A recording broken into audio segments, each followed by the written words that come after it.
Dear student, I am Manfar Maurya. Today in class 9, we do exercise of lesson number 5, the fundamental unit of life. हम लोग आगे की exercise करेंगे जो है lesson number 5, the fundamental unit of life, cells. Cell chapter में हम आपको आगे का जो एक्सरसाइज करवाते हैं। इसमें आप देखिए सबसे पहले ऑब्जेक्टिव क्वेश्चन कैसे होते हैं। जैसे यहाँ पे आपको बताया गया है, जो यहाँ पे क्वेश्चन नंबर ये है दिया गया है कि organelle other than nucleus containing DNA is. वह ऑर्गेनेल सेल में पाए जाने वाले वे ऑर्गेनल्स जिनमें डीएनए पाया जाता है न्यूक्लियस को छोड़कर। तो इनमें आप देखेंगे डियर स्टूडेंट कि जो पहला ऑप्शन है एंडोप्लाज्मिक रेटिकुलम, तो एंडोप्लाज्मिक रेटिकुलम में डीएनए का कोई भी सबस्टेंस नहीं मिलता है। दूसरा गोल्गी बॉडी में भी डीएनए नहीं मिलता है। लेकिन माइटोकॉन्ड्रिया, ये सी दिया है, इसमें डीएनए पाया जाता है। इसीलिए डीएनए और राइबोसोम दोनों पाए जाते हैं, इसीलिए इसको सेमी ऑटोनॉमस बॉडी के नाम से जानते हैं। लाइसोसोम में नहीं पाया जाता, इसलिए आपका जो ये क्वेश्चन है organelle other than nucleus containing DNA is mitochondria. तो यहाँ पे आपका सी वाला ऑप्शन सही हो जाता है। ठीक है, तो दूसरा क्वेश्चन यहीं पर आप देखिएगा। दूसरा क्वेश्चन है किचन ऑफ सेल। तो किचन ऑफ सेल्स क्या होता है कि यानी कि ऑटोट्रॉफ्स जितने भी प्लांट होते हैं, तो ऑटोट्रॉफ प्लांट फूड का प्रिपेयर सेल्फ करते हैं। तो जहाँ पर फूड का प्रिपरेशन होता है उसी को हम किचन कहते हैं। तो यू नो दैट माइटोकॉन्ड्रिया में फूड का प्रिपरेशन होता ही नहीं है, एंडोप्लाज्मिक रेटिकुलम में नहीं होता है, गोल्गी ऑपरेटस में नहीं होता है। बचता क्या आपका क्लोरोप्लास्ट। तो chloroplast is kitchen of the cell. Chloroplast क्या कहलाता है? किचन ऑफ सेल्स कहलाता है। ठीक है, तो यहाँ पर आई होप डियर स्टूडेंट आपको ये समझ में आया होगा कि क्लोरोप्लास्ट क्या कहलाएगा, किचन ऑफ सेल्स कहलाता है क्लोरोप्लास्ट। तो ये ऑप्शन ये आपका सही हो जाएगा, chloroplast called kitchen of cells. Next question है lipid molecule in cell is synthesized by. तो लिपिड मॉलिक्यूल सेल में सिंथेसाइज्ड होता है किसके द्वारा? स्मूथ एंडोप्लाज्मिक रेटिकुलम के द्वारा। किसके? स्मूथ एंडोप्लाज्मिक रेटिकुलम के द्वारा। रफ एंडोप्लाज्मिक रेटिकुलम जो है प्रोटीन सेंसरेशन में भाग लेता है। ठीक है, और गोल्गी ऑपरेटस भी ये कर सकते हैं। ठीक है, प्लास्टिड। तो नेक्स्ट है आपका cell arise from pre existing cell was stated by. यानी हमने आपको जब सेल थ्योरी आपको बताया था, तो सेल थ्योरी को स्लाइडेन एंड स्वान ने तो दिया था, लेकिन स्लाइडेन और स्वान के द्वारा दी गई जो सेल थ्योरी थी वह यह एक्सप्लेन नहीं कर पाई थी कि why cells are arise, cell कहाँ से एराइज होती हैं, और वेयर सेल आर एराइज यानी सेल कहाँ से आती हैं, तो इसका एराइजमेंट नहीं बता पाए थे। तो यहाँ पे इस कथन को किसने बताया था? रोडॉल्फ वर्च्यू ने लास्ट में कहा था कि जितनी भी सेल्स होती हैं वो सभी अपने से पहले उपस्थित सेल से बनती हैं। तो इसीलिए cell arise from pre existing cells का जो स्टेटमेंट था वो दिया गया था किसके द्वारा? रोडॉल्फ वर्च्यू के द्वारा। तो हेकल इन्होंने नहीं कहा था, वर्च्यू ने कहा था। तो ऑप्शन नंबर बी क्या हो जाएगा? यहाँ पर सही हो जाएगा। ठीक, अब नेक्स्ट क्वेश्चन है सेल थ्योरी गिवन बाय। तो यू ऑलरेडी नो दैट कि सेल थ्योरी किसने दिया था। यहाँ पे आप देखिए cell theory was given by, तो सेल थ्योरी किसके द्वारा दी गई थी? स्लाइडेन एंड स्वान के द्वारा दी गई थी। ठीक है, वर्च्यू ने अपना स्टेटमेंट दिया था सेल थ्योरी में। इनका नाम नहीं आता है सेल थ्योरी, लेकिन यहीं पर इसका जो सही ऑप्शन होगा वो ए होगा, स्लाइडेन एंड स्वान। ठीक है, रोडॉल्फ वर्च्यू ने केवल सेल थ्योरी को मॉडिफाइड किया था।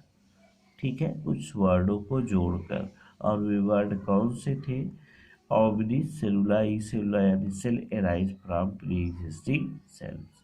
ठीक है, अब नेक्स्ट है the only cell organelle seen in prokaryotic cells. ठीक है, सेल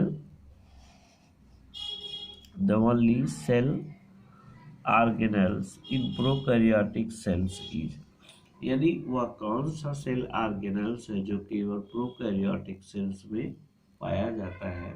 तो dear student, you know that कि यह इसमें कौन सा सेल्स है ऑर्गेनल्स जो केवल प्रोकैरियोट में पाया जाता है। तो माइटोकॉन्ड्रिया नहीं होता है, राइबोसोम पाया जाता है। तो ये राइबोसोम हो गया। प्लास्टिड भी नहीं होता है, लाइसोसोम भी नहीं होता है। ठीक है, तो नेक्स्ट है organelle without a cell membrane.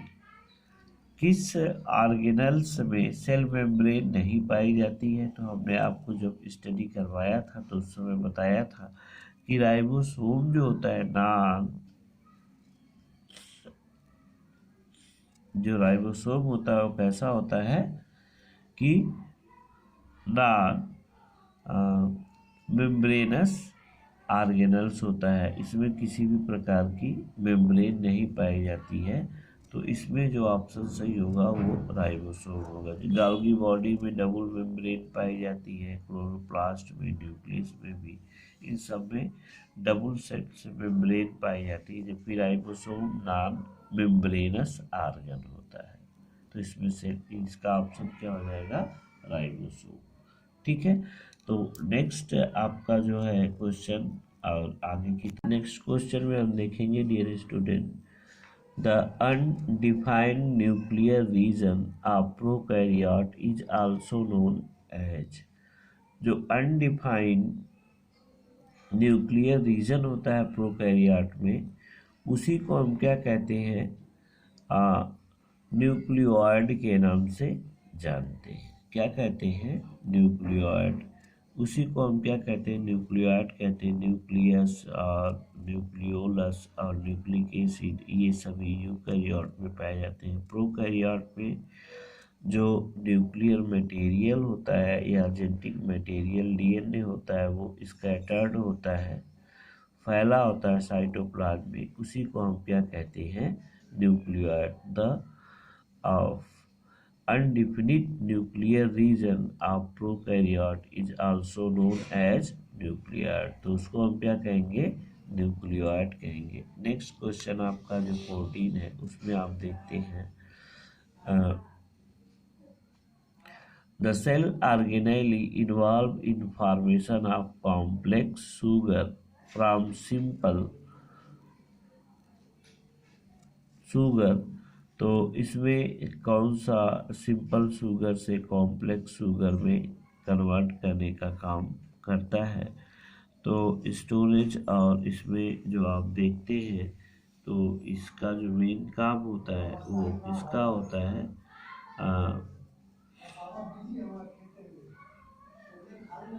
Plastid वाले पोर्शन में। ठीक है, एंडोप्लाज्मिक रेटिकुलम और प्लास्टिड जो होते हैं। अब इसका जो ऑप्शन सही होगा वो क्या होगा आपका कि the cell organelles involved in the formation of complex sugar from simple sugar.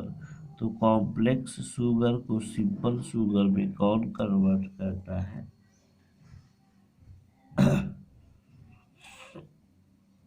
Golgi operators packaging करने में ये हेल्प करते हैं। तो यहाँ पे विच out of the following is not function of vacuole, इसमें से कौन सा फंक्शन वैक्यूल का होता है नहीं होता है वो बताना है। स्टोरेज का स्टोर भी करती है ये, ठीक है। प्रोवाइडिंग टर्जिडिटी ये भी काम करती है, ठीक है।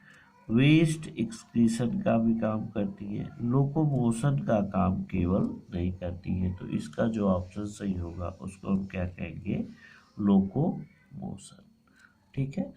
तो डियर स्टूडेंट, ये था आपका एक्सरसाइज, और यहाँ पे नेक्स्ट एक्सरसाइज है 16। Amoeba acquire its food through a process termed as। तो अमीबा अपने फूड को एक्वायर करता है किसके थ्रू, एंडोसाइटोसिस के थ्रू, ठीक है।